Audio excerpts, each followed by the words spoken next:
smart guys like don't understand it. And like with women, right? Like you know, this is actually why I went viral, literally for this. I said, if a woman flakes on a date, you need to punish that bad behavior. You know, and then it went on The View, went viral, like, oh, are we supposed to be like fucking animals or whatever? But yeah, kind of, yeah. Because the thing with women is like, they never get disciplined for their bad behavior, especially for men. So like, if you don't tell her like kick her out the house or give her some negative reinforcement to her bad behavior, you have to treat them like dogs. I hate to say it like that, but that is the reality. That's the only thing they respond well to, because they get their fucking asses kissed all the time by men. So now I have to be the asshole to tell you, yeah, get the fuck out of here. Or no, that's not how we do things. Or you have to check her immediately on that behavior. And this is where we are because of Instagram, social media, dating apps, and all these other fucking simps who literally will tell women, never tell women no. So when you come in and you're like, yeah, that's not how we do things, or that was stupid or whatever, it's like they respect you, like, oh my God, a guy that's not blowing smoke up my ass. He's being real. I like that. Yeah, that's not how we do things. Yeah, like that's a good line right there. All the time, yeah, that's dude. not how we do things.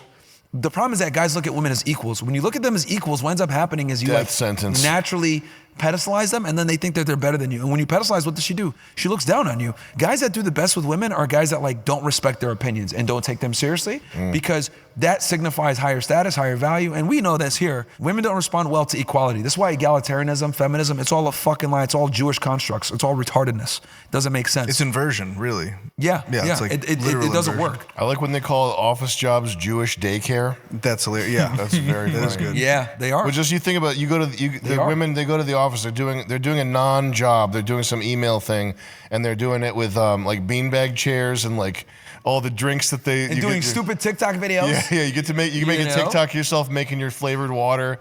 You know, 5'6" with an attitude. 5'6" with an attitude. Like what Great the video. fuck? I would say look at a church. Like instead of moving to a high target or a target rich area, or thinking that you need to accumulate prerequisites. In my old parish, I saw 4 marriages happen in the 1 to 2 years that I went there, 2 years or so.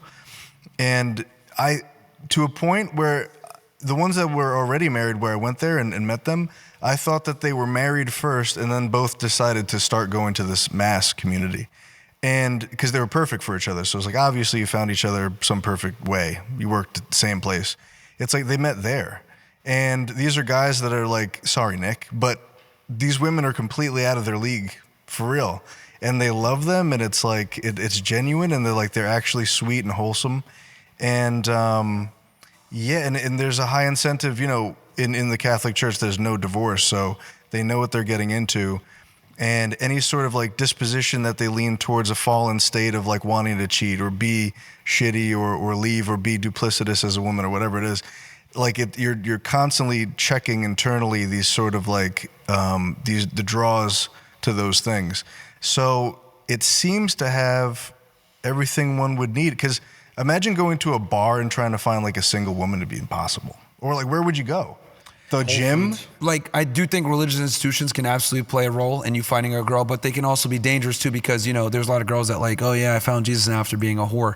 Well, it depends on the denomination. I always tell guys, like, date a girl for like 6 months to a year and like fully vet her, do the whole facts, figure out what her background is, you know, make sure she didn't like just finally decide, I'm gonna be religious now. Because I do think that even girls that become religious or girls that like say they changed, there's always that problem, because I think once a girl becomes a whore, there's really no saving her, and it's going to be very difficult, and you're going to deal with the brunt of it, because at some point she might regress or, you know, go back to doing what she was doing. And I think like women that are whores or used to be whores, they're almost never good people. They end up like doing a bunch of bullshit that can fuck your life up. And I think for men, given the fact that like marriage like negatively affects us more if it were to break up, I think guys have more skin in the game, so they should be cautious. So like, you know, religious institutions can be fantastic, but they could also be very scary if you don't know what you're doing. So that's why I always tell guys, like, dude, date her for 6 months to a year, figure out who her ex-boyfriends are, what she used to do before this, and, you know, and this goes for any girl, not just religious girls, but any girl you meet, like, vet her. Because like chicks nowadays, dude, like could live double lives and be whores, and it's like, that will fuck you up. Like even if she was like in a sorority in college and was like a slut, fucking a bunch of basketball players, dude, that's a L. Don't do it. That does seem counterintuitive with your get a 50.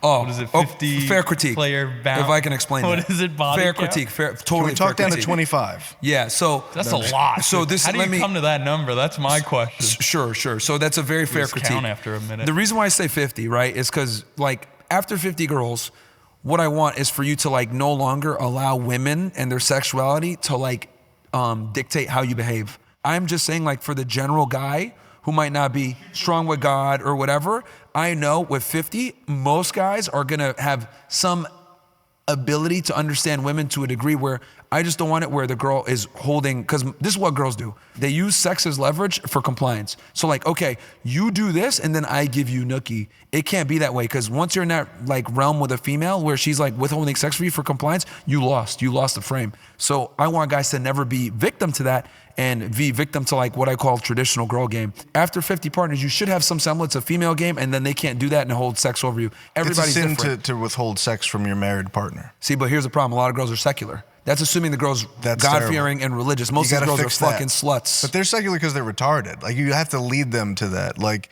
even Eve herself, we always think that she gave the apple or whatever. It was Adam's job to teach her the law, because she didn't exist when God laid down the law. The only thing with religion, right? And this is what also scares me about religion. You look at like someone like a Steven Crowder, right? His girl was religious. She was a devout Christian. What kind of Christian? I don't know exactly. It doesn't matter. I don't know what Probably denomination a of Christianity non-denominational or Protestant Christian or evangelical. I don't know offense to what Crowder is. Whatever. I don't know what him and his wife were, but I'm just. But they just don't have doctrine. Like in the Catholic Church, it's like it's taught to you pre-marriage. It's God, man, woman, children. And that's the hierarchy. And I to think that's with disobey all that the different, is disordered. I think that's with all the sects of Christianity. It goes that way. Definitely, I mean, because you have female pastors. If you have a female pastor, outside of the craziness ones, I'm talking there about has to be the rules, there has to be the doctrine, like and basically within Orthodox, that institution, there exists. Obviously Catholicism. I don't know exactly what he is, but I'm using him as an example because, like, obviously he's a big right wing conservative Christian creator. His wife was Christian as well. And, she went from being super devout to like using doctored ring cam footage to try to destroy his life. I'm not saying that a woman isn't gonna like be religious and follow her man. What I'm saying is that like she's incentivized to not do it because we live in a state where we live in a country now where like women are incentivized to like break their vows, take you for all your money, destroy your name in the process. So I'm not saying every girl will, but I'm saying that they can. So I just want guys to kind of go in with their eyes open, because a lot of women aren't God-fearing and aren't religious. Now, if you can find one, fantastic. That's the ideal situation. But the reality is like most women are not religious. And then the other thing I was going to say as far as, because you gave the very fair critique of 50, like, isn't that counterproductive if you don't want to get with sluts or whatever? I want the men to have the leverage, because the reality is these girls are always going to be sluts. They're always going to be whores. They're incentivized to do so. It's profitable to do so, and it benefits to do so. We're not going backwards. The Jews have taken over with feminism. It's a Jewish construct, egalitarianism. Women have no reason to regress and go back to in the kitchen. So what's going to happen is you just need to know how women are, and the only way you're going to figure out what women are and the new normal is like you got to get out there, get experience, and then once you understand and get it out your system, now you can go ahead and be like, you know what? I'm ready to find a girl, and I know what I need, what I want from her, and most importantly, I could direct her, and she has no power over me because I've gotten pussy before. Because so many guys get pussy one time, oh my God, now I got my dick sucked, I gotta get back on the plantation. And so many guys are simps and don't understand. It's like, they're one blowjob away from being simps again. So I just want guys to have this ironclad frame where sexual access or a woman's influence is not gonna influence them to destroy their life. So that's why I say to do these things, because these girls are going to be sluts anyway. I don't think we need to like argue or see eye to eye. I would just say we can have different views on this. My opinion That's is that fine.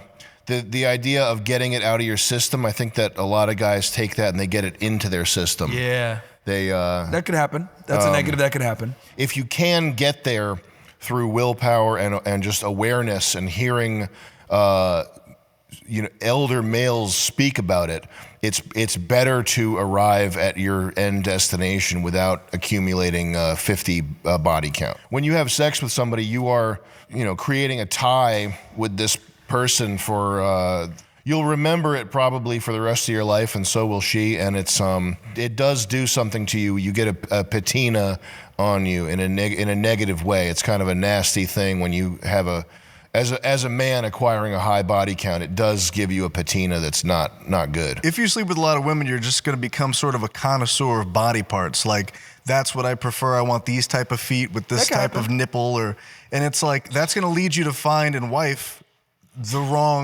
you're going to find the wrong thing unless you go against your entire growth of sort of like finding the perfect, like, tweaked out, like you customized. have to find bra. some way of not being a simp. That's like number one. And that is precisely why I said to have these things in place, because that's, unfortunately for men, Guys are simps because they don't have sexual access.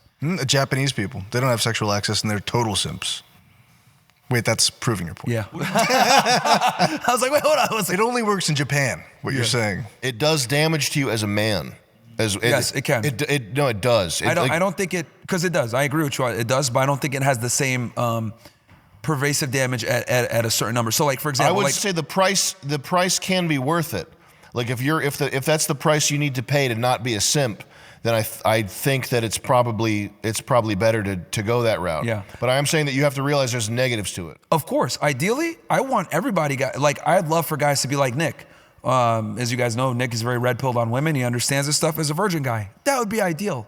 But the problem is that most guys got to get their hand burned on the stove to figure it out and learn, like, oh, this is probably not good. Versus for women, like, you know, anything, women start to really get affected by it past, I think, when marriage rates, like, past 5. The simp mindset is extremely, it's a nefarious thing. And that's why I think it goes beyond the, you know, physicality, because I've got friends who are married and they still watch pornography while married. So it's like, it's a weird, and they're the kinds of guys who have that mindset where it's like, well, I have to be sweet. I have to be nice. You know, I have to, it's about communication. It's like, is it? Because they're indebted, because they've wronged their wife, so they feel they owe them something. So this, it's just a weird dichotomy there, because at the same time, it's like, don't you feel wrong for going on the internet and, you know? You got to find a way to find your balls and be strong. And it's not strong in the sense of like beating somebody up or dominating a helpless creature or something. It's strong in the sense of a ship at sea. The nature of life is femininity. It's chaos. It's things that are out of your control, constantly just perpetually shifting and threatening to overtake your ship, your life. You as a man, you're a ship that's at sea going from one point to another. And that's what is meant by strength typically when I use it in the positive sense, is like just being able to weather a storm. Well, that's what holding frame is. Holding frame is you don't flinch when you're presented with a challenge. You just continue to act the same way that you were acting before you were presented with a challenge. It's vital that you find a way to do that. Some guys get there through promiscuity, through just raw experience. It's also important to know that type of experience is going to weather you. It's not free experience. It's experience that you're gonna pay for, and you might not like the price that you pay. You will have some scars for sure doing